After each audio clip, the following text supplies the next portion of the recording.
Assalamualaikum warahmatullahi wabarakatuh. Hello everyone.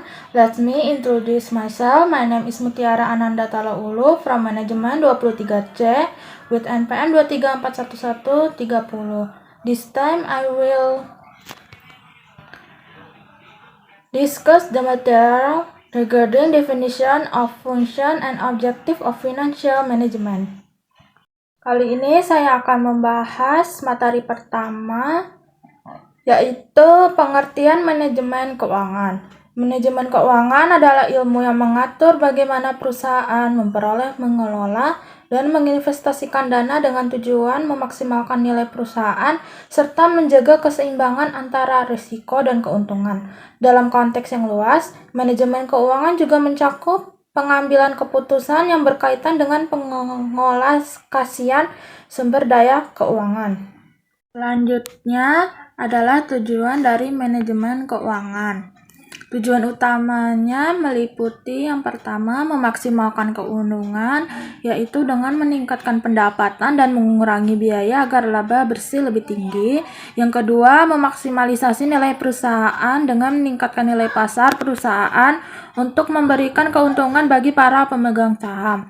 Yang ketiga, menjaga likuiditas, memastikan perusahaan memiliki dana yang cukup untuk memenuhi kewajiban jangka pendeknya. Dan yang terakhir, pengelolaan risiko dengan mengidentifikasi dan mengelola risiko keuangan, termasuk risiko pasar, risiko kredit, dan risiko operasional. Selanjutnya adalah membahas mengenai fungsi manajemen keuangan. Manajemen keuangan memiliki beberapa fungsi utama, yaitu yang pertama, perencanaan keuangan, yaitu menyusun rencana anggaran untuk pendapatan dan pengeluaran perusahaan di masa yang akan mendatang. Pengendalian keuangan, yaitu dengan mengawasi penggunaan dana dan memastikan penggunaan dana sesuai dengan rencana.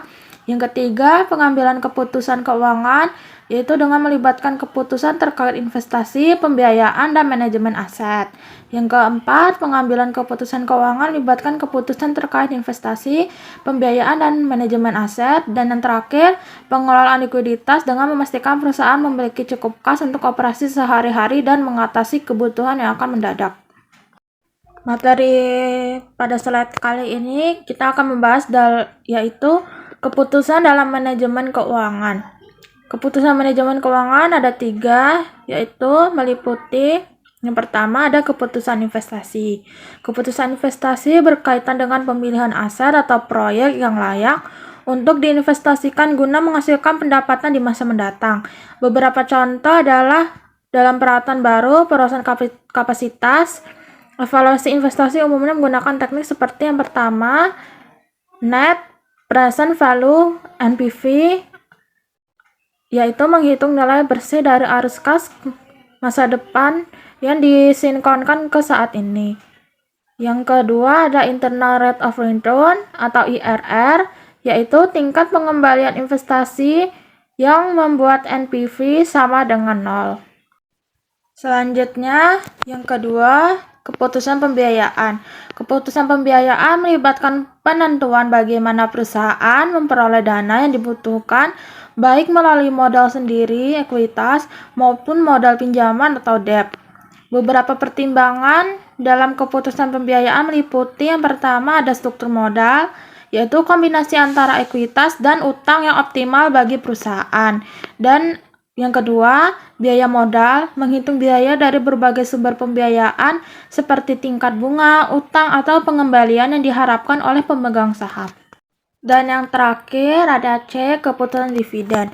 Keputusan dividen berkaitan dengan kebijakan perusahaan dalam membagikan keuntungan kepada pemegang saham. Perusahaan harus menentukan beberapa besar laba yang akan dibagikan sebagai dividen dan beberapa yang akan diinvestasikan kembali ke dalam perusahaan. Selanjutnya kita akan membahas mengenai pengaruh manajemen keuangan terhadap nilai perusahaan. Manajemen keuangan yang efektif akan membantu dalam meningkatkan nilai perusahaan.